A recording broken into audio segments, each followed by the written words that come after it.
He built an empire to save others, but couldn't save himself from the one thing he wanted most. Elliot Monroe was a billionaire, a medical pioneer, and a man who had everything, except the ability to become a father. A diagnosis stole that dream. Science confirmed it. He accepted it until one night with Clara Bennett shattered everything he thought he knew.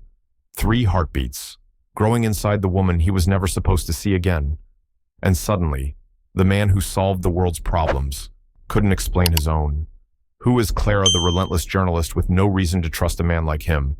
Is this a miracle, a mistake, a scandal waiting to explode? And when the world starts digging, when competitors accuse, headlines roar, and investors turn, will Elliot choose to defend his legacy or fight for a future he never thought he could have? This isn't just about science. It's about fate, about a man forced to confront the impossible and a woman who won't be silenced by the noise. If you believe that love can rise from the wreckage, the truth doesn't always play by the rules, then like, share, and subscribe to Shining Stories, because this story doesn't start with love. It starts with shock. Now let's begin. Boston in early December often dressed itself in quiet melancholy. Gray skies hung low, snow flurried like whispers across cobblestone streets. And the wind carried a kind of nostalgia, only understood by those who'd lived enough to feel it in their bones. Inside the penthouse office overlooking the Charles River, Elliot Monroe stood alone. One hand rested in his pocket, the other holding a ceramic mug that had long since gone cold. He wasn't drinking the coffee. He was holding on to the warmth, or maybe the memory of it, to the world. Elliot was the portrait of triumph. CEO of Monroe Therapeutics, a billion-dollar company revolutionizing regenerative medicine. At 46, he had built the empire from nothing but inherited pain and relentless grit. Forbes called him the architect of modern healing. Investors called him genius. Employees, a stoic inspiration. But those who knew Elliot, if any truly did, saw something else in the creases beside his eyes. Silence, more than wisdom. Stillness, more than control. And a weariness that no net worth could buy away. He had no spouse, no children. A few photographs cluttered one shelf, his mother in a nurse's uniform, long gone from ovarian cancer, his father, a silhouette in a picture Elliot never cared to frame. And then, the framed patent from his first major breakthrough at age 32, the day he thought achievement might finally silence the echo of loneliness. It hadn't. The truth, hidden beneath custom-tailored suits and polished press statements, was that Elliot Monroe lived with a secret. A rare chromosomal disorder diagnosed in his late 20s had left him medically infertile. It had ended 2 engagements. It had made every romantic connection feel like a ticking clock, counting down to the conversation he feared most. He had tried treatments experimental, controversial, painful, but none succeeded. The one thing he couldn't innovate was fatherhood. So he buried himself in his work, not to forget, but to transform grief into utility. If I can't create life, he once told his board in a moment of rare candor, then I'll create the tools that help others do it. He had delivered on that promise.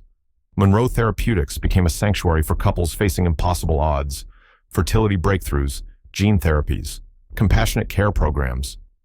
And yet, each success story was a quiet wound. Some nights, he would reread patient letters, women thanking him for their babies, men regaining hope and feel both fulfilled and hollow.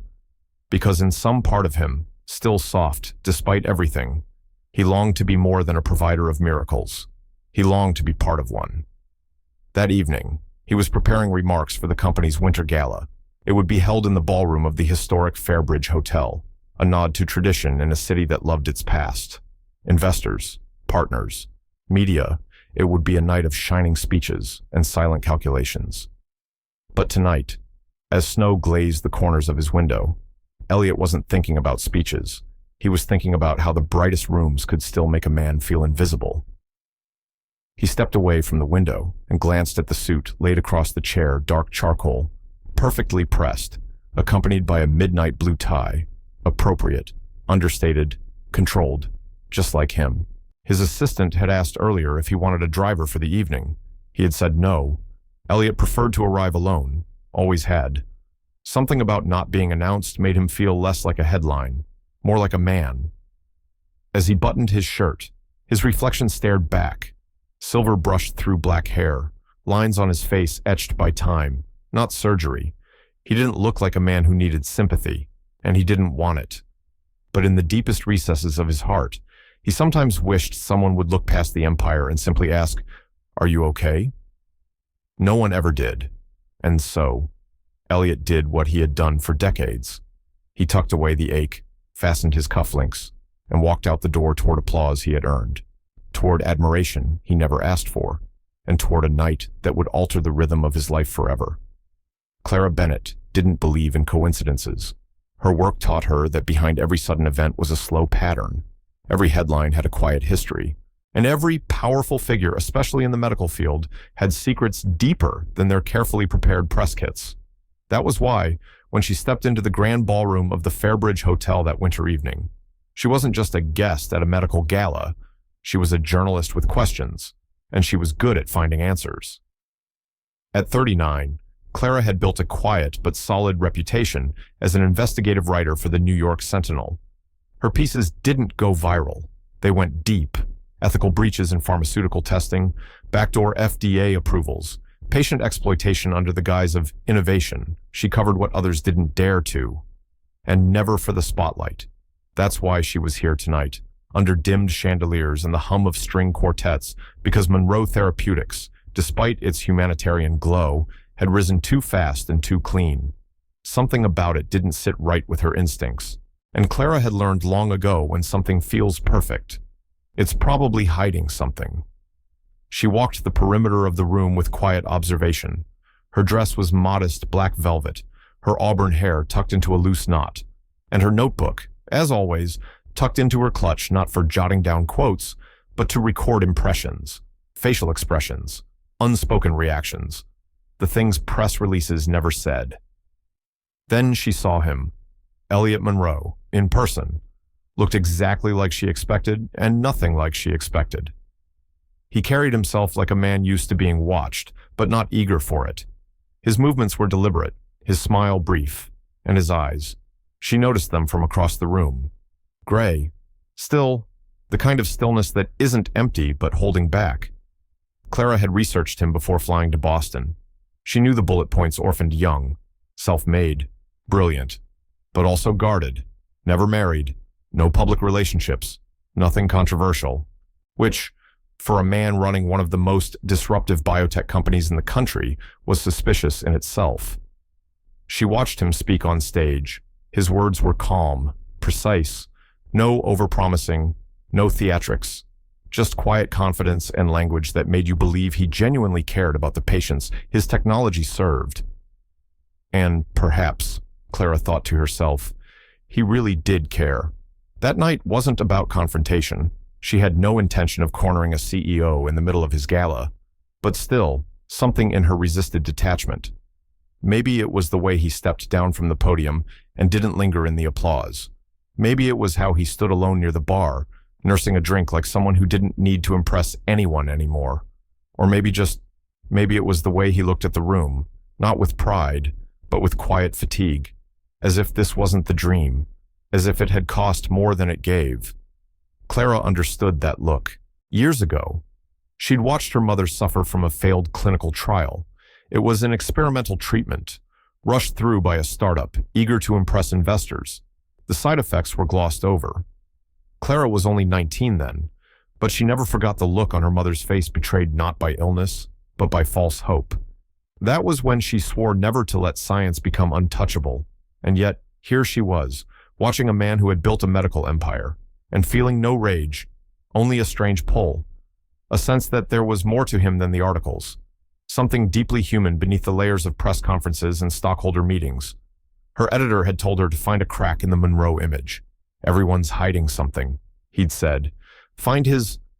Clara wasn't sure what she'd find, but she suddenly realized she wanted to know who he was, not just what he ran. And in that moment, as Elliot's eyes briefly met hers from across the room, just a flicker, a second too long to be accidental, Clara felt it.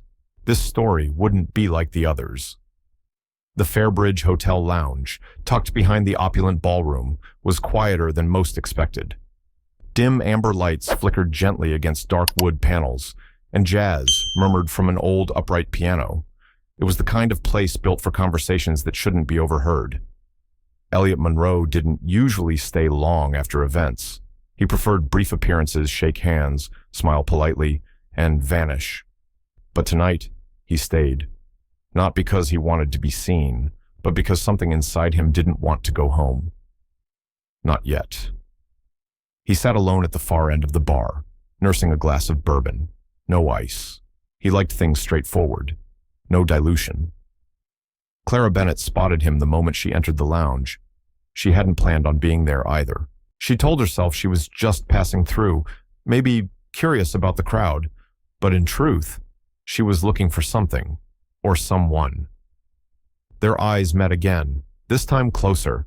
There was no mistaking the recognition or the pause that came with it. Clara walked over, not with the confidence of a reporter chasing a lead, but with the ease of someone who had nothing to prove. "Mind if I sit?" she asked. Elliot gestured to the stool beside him. "Free country." She smiled. "Technically, yes. But sometimes, a seat at the bar requires more than citizenship." That made him chuckle. Just a small sound, but genuine. They ordered drinks, bourbon for him, a glass of Merlot for her. The conversation started light. Weather, travel, the city's terrible traffic. But it didn't stay there long. There was something in the air between them, not flirtation exactly, but familiarity. A strange, unspoken acknowledgement that both were used to holding themselves together. "You didn't linger on stage very long," Clara said, swirling her wine. "I've never liked applause," Elliot replied. "It makes me feel like I'm being measured for something I didn't ask to wear." Clara tilted her head. "And yet, you lead a company built on hope." He nodded slowly. "Hope is better delivered quietly. The people who need it don't care how loud you speak. They care if you mean it." That silence hung between them again. Not awkward, just full. Clara studied his face, up close. Elliot looked more human than his profile pictures. The subtle weariness beneath his composed demeanor. The kind of calm born not from peace, but from weathering too many storms. "Do you ever regret it?" she asked gently. He didn't ask what she meant. He knew, all the time, he said. "But not for the reasons people think. Not because I wanted a simpler life, but because, in building something so many people depend on, I forgot how to let someone depend on me." It wasn't a line. It was a confession. Clara hesitated, then nodded. "Sometimes. I wonder what I missed while chasing the truth." And he asked. She looked down at her wine glass. "Sometimes. Maybe the truth isn't something you chase. Maybe it's something you stumble into when you least expect it." They both laughed softly, bitterly, knowingly. An hour passed, then two. The bar thinned out. The music quieted. The city outside softened under a curtain of falling snow. And something shifted, not dramatically, not recklessly, but with the kind of natural gravity that pulls two solitary souls closer. It started with a shared story, then a shared silence, and then, in the kind of moment neither could have scripted nor truly explained. Clara's fingers brushed his, and Elliot didn't pull away. He didn't think about the rules, or the headlines, or the long list of reasons why this was a bad idea. He thought about how long it had been since someone touched him without expectation. And for Clara, it wasn't about chasing a story anymore. It was about finally letting go of the armor she wore for too long. So when he asked, quietly, "Would you rather walk me out, or should I walk you upstairs?" She didn't hesitate. "I think. We both know the answer." The room was quiet, no rush, no desperation. There was only a kind of gentleness rarely shown between strangers of recognition, not of bodies, but of burdens. No promises were made, no future mapped, just two people, in the most vulnerable version of themselves, finding warmth for a night in a world that had grown too cold. And when morning came, Clara woke to the sound of snow brushing softly against the window pane. Elliot was already dressed, seated on the edge of the bed, adjusting his cufflinks. He turned when he noticed her stir. "Good morning." She smiled sleepily. "You're an early riser. Old habits. He stood, pulling on his jacket. You don't have to get up. Room's paid for through noon. She sat up. So, that's it? He hesitated, then said with surprising honesty, You're not someone I can forget, but I've never been good at staying. Clara didn't try to stop him. She understood more than she wanted to. Take care of yourself, Elliot. He met her eyes one last time and nodded. You too, Clara. Then he left. No door slam, no dramatic pause, just the faint click of someone walking away, gently but completely. 3 months later, New York City pulsed beneath a heavy winter sky, gray and weightless. The streets bustled with people chasing deadlines, coffees in hand, barely noticing the world around them. But inside a quiet women's clinic on the Upper West Side, Clara Bennett sat frozen. The ultrasound technician had just left the room, leaving Clara alone in the dim light with the screen still aglow. It flickered with movement, rhythmic pulses, soft shapes, tiny flickers of life. 3 of them, 3 heartbeats. She stared at the screen, hand still pressed against the thin film of gel on her belly. Her other hand gripping the edge of the exam table so tightly, her knuckles had turned white. Triplets. The word echoed in her mind like thunder in an empty hall. Clara had walked into the clinic expecting to rule things out, a routine checkup after weeks of exhaustion, nausea, dizzy spells she blamed on stress. She had been juggling deadlines, interviews, and fieldwork. Nothing she hadn't handled before, but the 2 red lines on the home pregnancy test had made her pause. Still, she didn't panic. Mistakes happen. False positives, hormonal spikes, anything but what it could really mean. But now, she couldn't deny it. 3 tiny lives, growing inside her. Her mind spun, how she wasn't seeing anyone. There was only one night, one moment, one man, and he had told her, so clearly, in that bar beneath a city of chandeliers, that he couldn't have children. I'm medically infertile. He'd said not bitter, not embarrassed, just resigned, like someone repeating a truth so long, it became armor. She had believed him, and now she didn't know what to believe. Clara's breath came in short bursts. Her journalist brain scrambled to rationalize, categorize, explain. Was it a medical error? A genetic fluke? Could he have lied? No, he hadn't lied. Not Elliot Monroe. He was too reserved, too self-contained for games like that. Whatever this was, it wasn't part of a plan. She slid off the exam table, wiping away the gel, her fingers trembling slightly. The nurse returned with a calm smile and handed her a folder. You're going to need prenatal support, Ms. Bennett, especially with multiples. It's early, but they look strong. We'll see you again in 2 weeks. Clara nodded, barely hearing the words. Once outside, the cold air hit her like a wall. She pulled her coat tighter, walking aimlessly until she found herself at Riverside Park, sitting on a bench overlooking the Hudson. The river moved steadily, uncaring. She watched it for a long time, the city humming behind her, life continuing as if nothing extraordinary had happened. Except it had, and only she knew. The questions came in waves. What do I do now? Do I tell him? Would he even believe me? What kind of mother would I be on my own? With 3 children, do I even want to be a mother? She thought she had time to figure life out, time to finish that expose on pediatric drug trials, time to not be responsible for 3 lives, but life. She now understood. Never waits until we're ready. Clara looked down at her abdomen, still flat, still silent. It felt surreal, like her body had become a secret passage, holding something too vast for words. And then came the voice inside, soft but steady. You're not just carrying cells, you're carrying stories, futures, choices, and perhaps a miracle. She had spent her career investigating science where it failed, where it lied, where it played God. But she had never stopped to consider that sometimes, despite the odds, the impossible might just happen. That night, Clara didn't sleep much. She paced her small apartment, reread every piece of research she could find on male infertility reversal, rare exceptions, misdiagnoses. The answers were inconsistent. Science had its margins, but what she was facing wasn't a statistic. It was real, and it had Elliot's eyes. She hadn't spoken to him since that morning after the gala.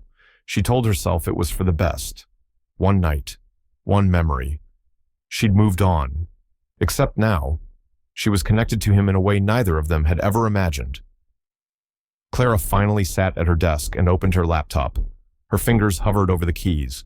She typed his name, then deleted it, typed again, paused, backspaced. What would she say? Hi, Elliot. You probably don't remember me, but we shared a night. And now I'm expecting 3 human beings who may or may not change both of our lives forever. No, that wasn't right. She needed time, a plan, answers, courage. But more than anything, she needed to believe that maybe he had meant what he said that night, that he wasn't good at staying. But that didn't mean he wouldn't show up when it mattered. Boston's skyline hadn't changed much in 3 months. The same slate-colored towers, the same rhythm of cabs honking through intersections. Yet to Clara, everything looked different now. She stood outside Monroe Therapeutics headquarters, a glass and steel monument rising over Tremont Street, sleek, pristine, intimidating. The building reminded her of Elliot himself, carefully composed, impervious from the outside, hiding more than it revealed. In her coat pocket, she clutched a small envelope. Inside were 3 printed ultrasound images, folded neatly like a letter she didn't yet know how to send. Her heart pounded louder than the city traffic. After all these weeks, she still wasn't sure what she hoped for. Understanding denial. Maybe a moment of recognition, anything but silence. It took every ounce of resolve to walk through the revolving door. The receptionist greeted her with the courteous smile reserved for familiar strangers. Clara gave her name, stated she was there for a personal matter involving Mr. Monroe, and waited. Moments later, she was led through a corridor that smelled faintly of eucalyptus and antiseptic. The place was surgical in its elegance. No chaos, no clutter, just polished calm. When the assistant opened the door to Elliot's private office, he wasn't at his desk.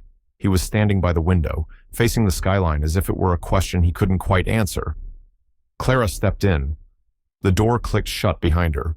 Elliot didn't turn around, but his voice quiet, even carried across the room. I wasn't expecting to see you again. I know, she said softly, but I think you need to hear something from me. Now he turned. He looked tired, not physically, but beneath the surface like someone who had learned to carry weight without showing the strain. There was no smile, just eyes trying to guess why she was there.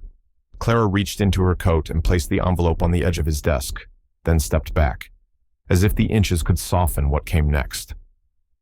I'm pregnant, she said. Her voice held steady. 3 months. Elliot didn't move. She forced herself to keep going. It's triplets.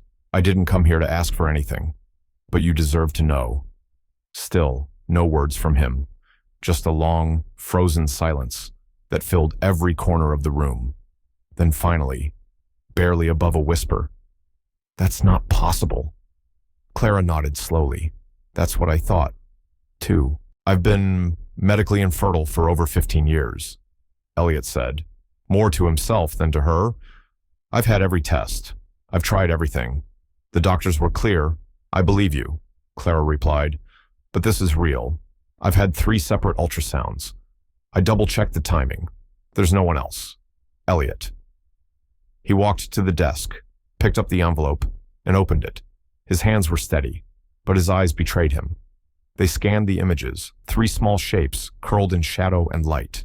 For a man who had built machines to read genomes, who had pioneered synthetic cell repair, the image of 3 tiny heartbeats hit differently.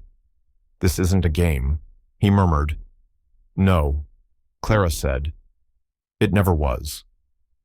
Elliot sat down, slowly, as if the air had thickened around him. He pressed 2 fingers to his temple, his breath uneven. I don't know what to do with this, he said. I don't know how to trust something I've spent my entire life being told wasn't possible. You don't have to decide anything today, Clara said gently. I didn't come to demand anything. I just couldn't carry this alone anymore, and I didn't want to keep secrets from you." She turned to leave, but before she reached the door, he spoke again. "Why now?" She stopped, "Because I needed to know I could face you, not as a journalist, not as someone chasing a story, but as the woman who now carries part of your story, whether you're ready for it or not." He didn't respond, and Clara didn't wait for permission. She stepped into the hallway, the door clicking softly behind her, downstairs. She walked past the receptionist without looking back. Outside, the cold hit her cheeks like absolution. She inhaled deeply, not sure if she'd just closed a chapter or opened one that neither of them was ready to write. For the first time since learning about the pregnancy, she felt lighter, not because the weight was gone, but because it was no longer hers alone. She had done her part. The truth now rested in his hands. What Elliot Monroe would do with it, only time would tell. 2 days. That was all it took for a private truth to become a public spectacle. Clara didn't know how the story got out. She hadn't told anyone but Elliot, and yet, somehow, the news had leaked and it didn't trickle, it exploded. By Monday morning, her phone lit up with notifications she hadn't invited. Headlines blared, CEO Elliot Monroe expecting triplets with investigative journalist Clara Bennett, medical miracle or media hoax, the woman behind Monroe's scandal, pregnant with questions. Photos from the Fairbridge Gala 3 months earlier resurfaced her hand brushing his jacket. A close-up of them exchanging glances at the bar. Out of context, they looked intimate, choreographed, intentional. Clara stared at the screen in disbelief. She wasn't a public figure. Her life had always existed in the margins, bylines, and footnotes, never the headline, until now. Outside her apartment building in New York, reporters began to gather. One even tried to intercept her at the coffee shop near her block, shoving a mic in her face. "Miss Bennett, was this pregnancy planned? Are you and Mr. Monroe in a relationship? Is this part of an expose gone too far?" She didn't answer. She didn't run. She simply walked past, her breath shaking but her spine straight. But inside, she felt it, the panic creeping up, the walls closing in. She hadn't come forward for fame or leverage. There was no strategy, no plot, just the truth shared privately, given gently. Now it was weaponized, and she had no idea how Elliot was handling it. At Monroe Therapeutics, the mood was electric, but not in the way Elliot preferred. He sat at the head of the conference table, a cold cup of coffee untouched beside a stack of newspapers, all with his face on them. Across the table, his chief communications officer, Marla Jennings, read from a crisis brief with quiet urgency. "It's spreading fast. Social media's a mess. Research Monroe miracle is trending, but so is Infertile science scam. Investors are rattled. The board wants a meeting tomorrow morning." Elliot didn't flinch. "Has Clara been contacted by the press? She's being swarmed. We have no official comment yet. Frankly, they're running wild because we're silent." He leaned back, folding his arms. "And if we speak too soon, they'll twist that too." Marla hesitated. "Some are already suggesting you may have used proprietary technology for personal gain, that the pregnancy is proof of unauthorized experimentation." Elliot's jaw tensed. "They're questioning my ethics now. They're questioning your humanity," Marla said gently. "This isn't about logic anymore. It's about perception." He stood and walked to the window, staring down at the city below. It looked like it always had, busy, indifferent, but something inside him shifted. He had built his reputation on facts, protocol, precision. Now he was being asked to explain a phenomenon science itself had failed to predict. Behind him, Marla cleared her throat. "Raymond Steele is stirring the pot." That name made Elliot turn. Of course, Raymond Steele, CEO of Curigene Biotech, his longtime rival, charismatic, calculating, ruthless, the kind of man who smiled in photos and schemed in shadows. If anyone had motive to use Elliot's personal life against him, it was Steele. "He's already made veiled comments to the media," Marla continued. "Said this raises serious questions about ethical boundaries in private research. He's calling for a federal review." A slow fire burned behind Elliot's eyes. This wasn't just scandal. It was sabotage. Clara received an encrypted message that night from Elliot's office. "Are you safe? I've arranged for private security at your building. Use it, please." She didn't respond immediately, not because she was angry, but because she didn't know how to answer someone whose silence had lasted too long. Still, she appreciated the gesture. Later that evening, she finally typed a reply. "I'm okay, but I don't know how long I can carry this in public." A few seconds passed before a second message arrived. "You don't have to. Not alone." She stared at those words, unsure whether to believe them. Had something changed in him? Was he finally seeing her not as a threat or burden, but as part of something they now shared? She wanted to trust it, but the world outside had turned brutal overnight, and hope, however fragile, was harder to hold than anger. That night, Elliot sat in his darkened office long after the staff had gone home. A copy of the ultrasound images lay on his desk, beside the first letter of legal notice filed by Curagene's attorneys. He pressed his hand to the images. 3 heartbeats. Not data, not scandal, not risk. Just life. Unasked for, unplanned, but undeniably his. In that moment, Elliot Monroe understood he was no longer just defending a company. He was about to fight for something far more important. The clinic Elliot chose for the test wasn't flashy. It was discreet, clean, with private back entrances and no logo on the front door. He knew places like this used them often, not for secrets, but for silence. And today, he needed both.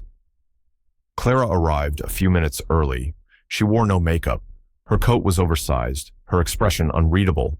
In her hands, she carried a file folder and a water bottle, the kinds of small things people cling to when everything else feels uncertain. He met her in the waiting room. Neither of them smiled. "Hi," she said first. "Clara." A pause. "You didn't have to come," he added quietly. "Yes, I did. No pleasantries, no small talk."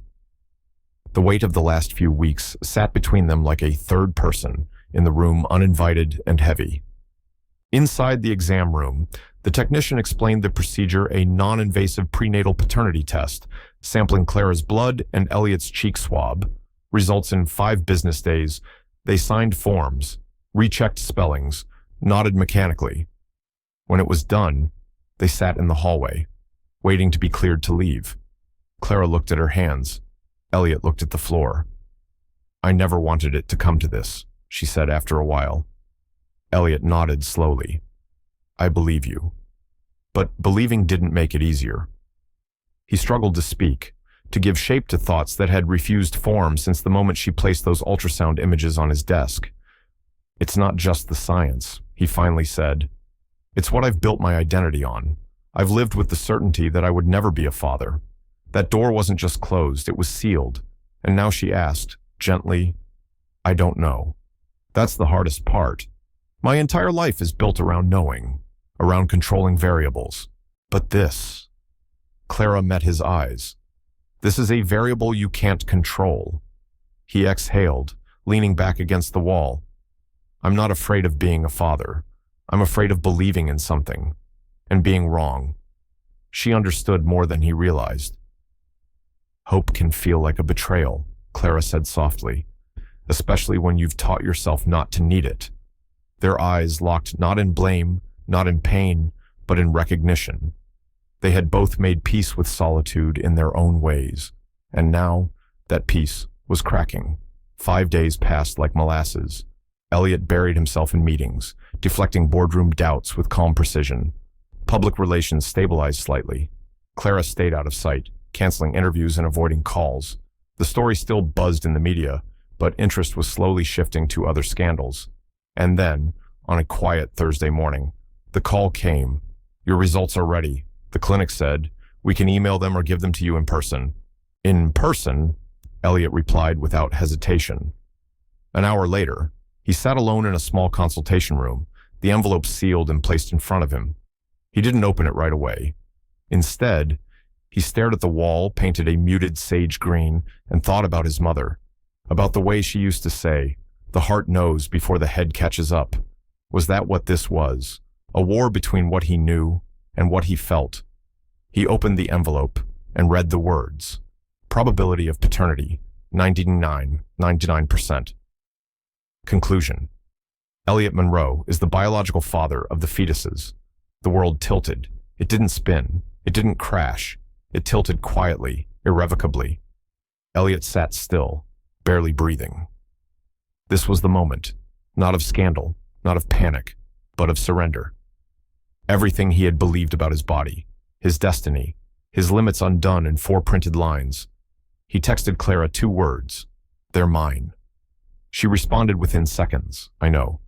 That evening, they met again. No crowds, no cameras, just the 2 of them at a corner booth in a quiet restaurant Elliot's driver recommended.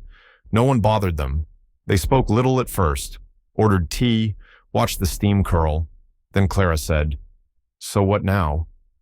Elliot leaned forward, elbows on the table, voice low. "I don't know how to be a father. Clara, neither do I. But I want to learn," he added. Her face softened. "I want them to grow up knowing they were never a mistake," he continued. "That even when we didn't understand how they came to be, we chose to show up." Clara nodded, her hand resting on her belly. It wasn't showing yet, but the weight was there in her body, in her heart. "They'll need more than our DNA," she whispered. Elliot reached across the table, palm up. "Then let's give them more." And for the first time in weeks, Clara took his hand. The boardroom at Monroe Therapeutics had never been this quiet. 12 senior members sat along the obsidian conference table, their polished nameplates reflecting the morning sun. But no one looked up. Their gazes were buried in reports, headlines, and a fresh stack of legal documents. Elliot Monroe stood at the head of the room, hands folded calmly in front of him. He didn't flinch, though he felt the heat rising beneath his collar. The lead attorney, Angela Cho, broke the silence. Curigene has filed a formal petition with the Federal Biomedical Ethics Council. They're accusing Monroe Therapeutics of violating protocol on internal reproductive research. A pause. "They're naming you directly, Elliot." Elliot nodded. "I expected that." "What they're insinuating," said another board member, "is that you used company tech to reverse your infertility. That the pregnancy, Clara's pregnancy, isn't a natural event, but an unauthorized clinical test. It wasn't just a legal threat. It was a full-scale character assassination. And at the center of it, Raymond Steele, Elliot's oldest rival. The 2 men had once worked together in the early days of biotech innovation. But while Elliot had chosen rigor and ethics, Raymond had chosen speed and shortcuts. He'd lost big in a failed stem cell rollout 5 years ago, a loss he never forgave. This was revenge, dressed in business suits and legal jargon. Angela leaned forward, the media's latching on. They're quoting anonymous insiders, former employees. Some of the statements have been falsified, but proving that will take time they didn't have. The board murmured, nervous. One member, older, conservative, and typically neutral, finally spoke. "We're not just managing a company anymore. We're managing a narrative. Elliot, you've always protected this brand from scandal, but now the scandal is you." Those words, though clinical, stung. Elliot straightened his shoulders. "I've never misused our research," he said clearly. "I've never authorized anything unethical, not on myself, not on anyone." "Then how do you explain the pregnancy?" another pressed. He hesitated, not because he didn't have the truth, but because the truth, miraculous as it was, defied every protocol, every chart, every documented case in medical literature. "I can't explain it yet," he admitted, "but just because we don't understand something doesn't mean it was engineered." The room buzzed with unease. Angela cleared her throat again. "Raymond's real objective isn't legal, it's strategic. He's trying to undermine your credibility. There's a vote being whispered among stakeholders to temporarily remove you as CEO until the investigation clears." Elliot's eyes narrowed. This wasn't just about business anymore. This was about legacy. That evening, he called Clara. She answered on the second ring. "How bad is it?" she asked, skipping pleasantries. "They want to push me out. For how long? Until I'm no longer a liability." She exhaled. "And what will you do?" Elliot hesitated. I'm thinking of stepping down. Clara's silence was sharper than any words. You're going to let them win, she said finally. I'm trying to protect what I built. No, Clara replied, calm but firm. You're trying to protect a version of yourself that no longer exists. You're not just the founder of a company anymore, Elliot. You're the father of 3 unborn children. Your legacy isn't just science now, it's human. Her words landed like anchors. Later that night, Elliot sat in his study, the city lights flickering beyond the windows, casting long shadows. He poured himself a glass of water, not bourbon. He needed clarity, not numbness. He opened the drawer where he kept Memento's old notebooks, his mother's rosary, the first rejected research grant that drove him to start the company. And now, a new item joined them, the envelope that held the DNA results. He stared at it, remembering the moment he opened it, remembering what it felt like to believe for the first time that life still had surprises left for him. This wasn't just a scandal, it was a test, and Elliot Monroe had never backed down from a test. The next morning, at the emergency board session, Elliot entered the room early. No suit, no tie, just a dark sweater, slacks, and a file folder under his arm. The directors looked up, expecting defensiveness, damage control.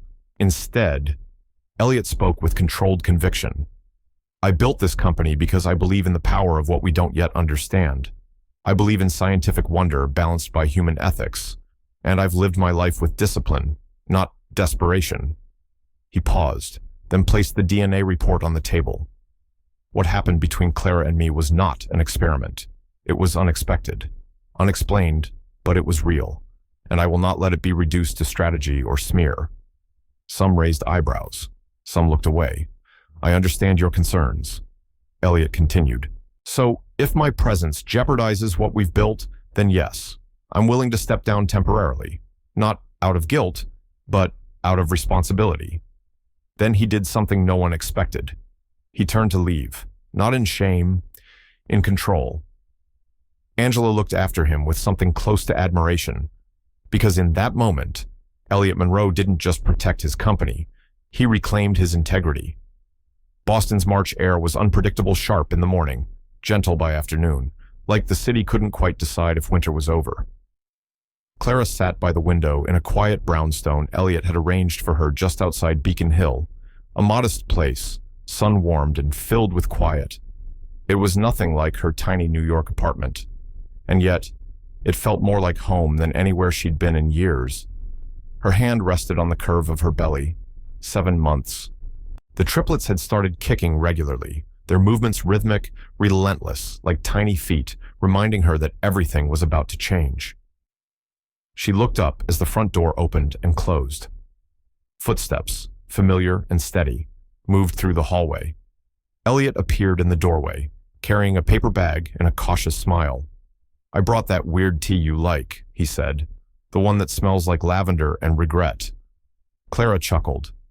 Chamomile with cardamom. I said it was calming, not regretful. He shrugged, setting it on the counter. Still smells like the inside of an old bookstore. He had been like this for weeks, gentle, attentive, present, not hovering, not invasive, just there. In the way a lighthouse is there, solid, quiet, dependable. After stepping down from Monroe Therapeutics, he'd all but disappeared from public view. The media storm had begun to move on, searching for fresher scandal. But he stayed with her. At first, Clara was skeptical. Part of her kept waiting for the catch, for him to lose interest, to pull away once the spotlight dimmed. But he didn't. He read books on prenatal nutrition. He learned how to time contractions on a phone app. He signed them up for a birthing class he later regretted attending, especially after the instructor made the whole group chant affirmations about sacred cervix energy. Still, he went. That evening, they sat on the small couch, legs curled under them, a bowl of cut fruit between them. Can I ask you something personal? Clara said, picking at a strawberry. Elliot raised an eyebrow. After everything we've shared, I'd be offended if you didn't. She smiled. Do you miss it? The company, the noise, the power. He leaned back, eyes on the ceiling. Yes, he said, but not for the reasons people think. Explain. I don't miss being in charge. I miss knowing exactly who I am every morning. I miss the structure, the armor. But that version of me didn't know how to show up for anyone except his employees and investors. He paused, then looked at her. And now I don't wake up knowing who I am, but I know who I want to be. There was silence between them, not awkward, just full. Then Clara said, "You're already becoming that man." He reached over, gently touching her belly. One of the babies kicked in response. "Do you ever get scared?" he asked. "All the time," she whispered, "especially at night, when it's just me and their heartbeat. Then let's not do this alone anymore." She looked at him, not as a billionaire, not as a man who used to own a skyline, but as someone who, despite all logic and fear, chose her, chose them. "I'm not asking for perfection," she said. "Good." He smiled, "Because I can't swaddle worth a damn." They laughed, and for the first time in weeks, the future didn't feel like a storm waiting to hit. It felt like a room slowly filling with light. 2 weeks later, they visited the hospital for a routine scan. The doctors were pleased with the baby's growth, but concerned about Clara's blood pressure. "Preeclampsia is a possibility," Dr. Patel said carefully. "You're carrying 3. We'll need to monitor you more closely." Elliot sat beside her, hand firmly in hers. "We'll do whatever it takes," he said. Clara looked at him not with fear, but with gratitude, because she knew, no matter what storm came next, he wouldn't run. Not this time. The night it happened, the rain came in sheets, wind pressing against the windows like it was trying to get in. Clara had been unusually quiet that evening. She curled up on the couch with a blanket and a glass of warm milk, one hand resting on her belly, her brows gently furrowed. Elliot noticed, of course. "Headache?" he asked, settling next to her with a book he wasn't reading. More like pressure, and dizzy. A little blurry, too. He set the book down. "Why didn't you tell me earlier? I thought it was just a long day," she murmured. "You've been busy. I didn't want to worry you." He gently turned her face toward his. "I want you to worry me. That's what this is. Clara, we're in this together." She smiled faintly. "Okay." But that smile didn't last long. An hour later, she was on the bathroom floor sweating, breath shallow, fingers clutching her side like she was trying to hold something in. Elliot found her collapsed, barely conscious, blood pressure monitor blinking erratically in her hand. He didn't panic, not outwardly. Years of boardrooms and crises had trained him well, but something primal and raw shattered inside him. He lifted her into his arms, shouting for the driver, the hospital, anything. The ride to St. Matthew's Medical Center was a blur of flashing lights, and fingers pressed against her wrist to feel a pulse that felt too fragile. Dr. Patel met them at the ER entrance. "Preeclampsia. Severe," she said quickly. "She's in hypertensive crisis. We're stabilizing her now, but we might need to deliver." Elliot's voice cracked for the first time in years. "They're not ready. I know. But neither is she. If we wait too long, we could lose all 4. He gripped the edge of the nurse's station, breath tight, throat burning. This couldn't be happening. He had only just begun to imagine the life they might have. 3 cribs, midnight lullabies, a backyard with swings and little feet running toward him. Now, it all felt like a dream being pulled underwater. He was allowed into the NICU family lounge, a cold room filled with soft music and too many magazines no one read. An hour passed, then 2. When Dr. Patel finally returned, her eyes were exhausted but calm. "She's stable. We performed an emergency C-section. The babies are in incubators, but they're breathing. Clara is sedated and in recovery." Elliot nearly collapsed into the chair behind him. His body reacted before his mind could catch up. "Can I see them, Dr. Patel nodded. "One at a time. They're very small, but they're fighters." He scrubbed in, followed the nurse through the neon-lit hallway, and then he saw them. 3 tiny lives, no bigger than his forearm, each one encased in transparent walls, wires and monitors blinking in soft rhythm. The nurse pointed. "This one's firstborn, then the boy, then the little girl who came last." He stepped closer. The smallest of the three stretched in sleep, mouth parting slightly, chest fluttering like a butterfly. Elliot pressed a hand to the side of the incubator. No words. Only tears silent, unrelenting streamed down his face, not from fear, from the overwhelming, unbearable weight of love. He whispered, "Your mother is the strongest person I know, and I swear to you, I'll be strong enough, too." Clara woke 12 hours later, surrounded by a soft hush. The world smelled like antiseptic and lavender soap. Her abdomen ached, but not sharply, just enough to tell her she had survived. Then she saw him, Elliot, asleep in the recliner beside her bed, shoes off, face pale with exhaustion, one hand still holding hers. She whispered his name. He stirred instantly. "You're okay," he said, like it was a prayer, not a sentence. "The baby's small, but alive, beautiful." She blinked, and tears spilled quietly. "I was afraid I'd never see you again," she said. "I would have torn this city apart to find you if I had to." He kissed her hand, and for the first time in his life, Elliot Monroe didn't feel like a CEO. He felt like a man who had just been reborn alongside his children. The first time Clara held all three of them at once, her arms ached, not from the weight they were still tiny, no more than 5 pounds each, but from the sheer gravity of the moment. They were home, not in a hospital incubator, not surrounded by monitors or sterile light, but swaddled in soft blankets, tucked into her chest, the rhythm of their breathing syncing slowly with hers. She had thought about this moment during every scan, every late-night worry, every needle and monitor beep. But nothing could have prepared her for how profoundly still the world would become when she looked into their eyes.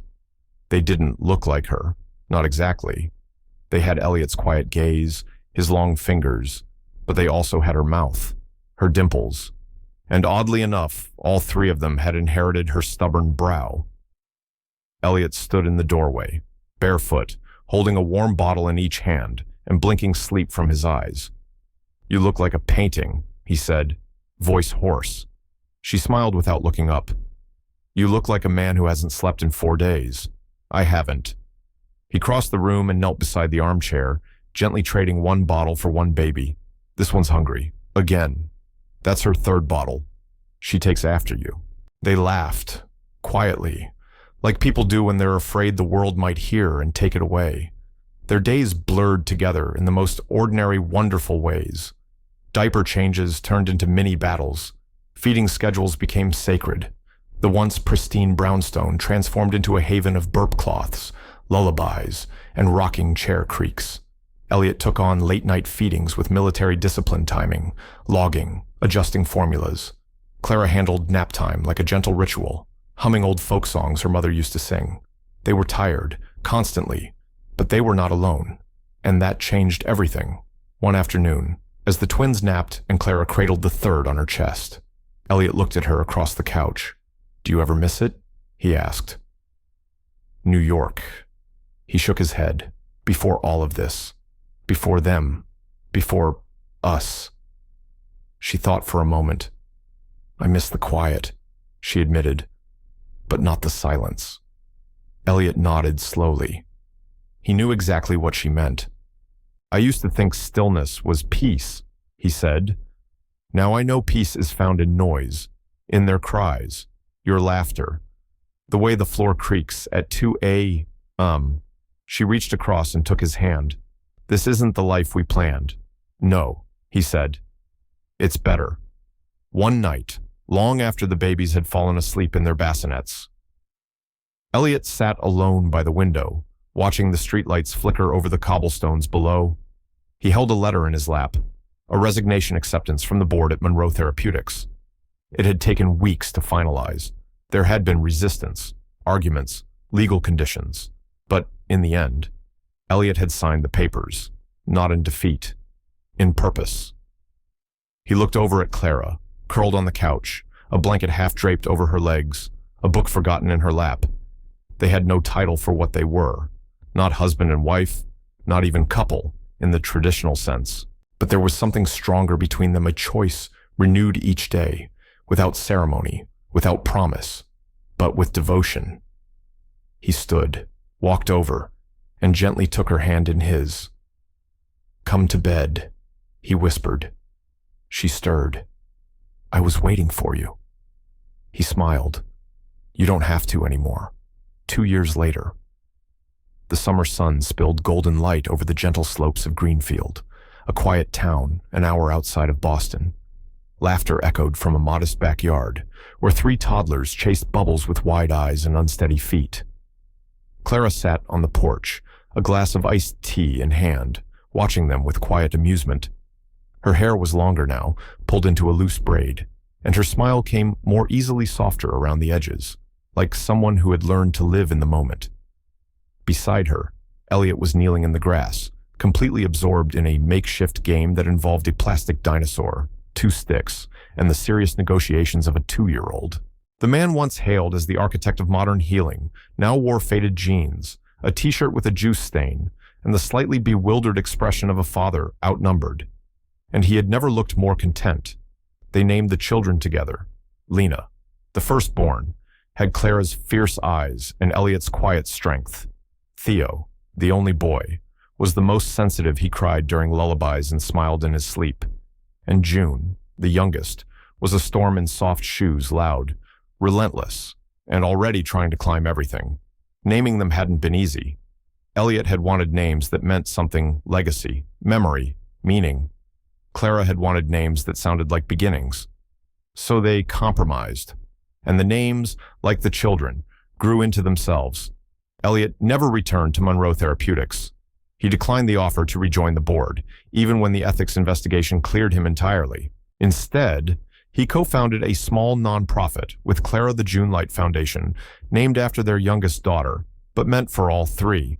Its mission was simple support, low-income families struggling with infertility, pregnancy complications, and postnatal care. They never called it charity. They called it giving people a fighting chance. The foundation started in a borrowed office above a bakery. Today, it funded 4 clinics across Massachusetts. And Elliot, once a man who feared he'd never belong in a family, now taught part-time at a local university, mentoring young scientists on the ethics of innovation. "Your invention can change the world," he often told his students, "but your compassion decides what kind of world it becomes." One morning, Clara found him in the nursery, sitting on the floor, Lena asleep on his chest.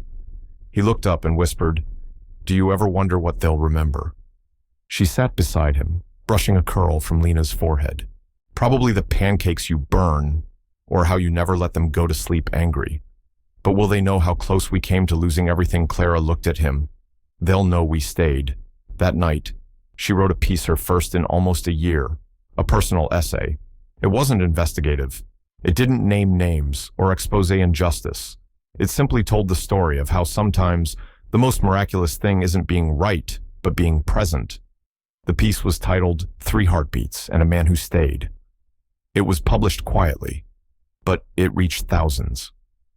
One autumn afternoon, Elliot walked Theo through the local community garden. The boy clutched his hand and asked, "Daddy, were you always this happy?" Elliot crouched down, looking into his son's curious eyes.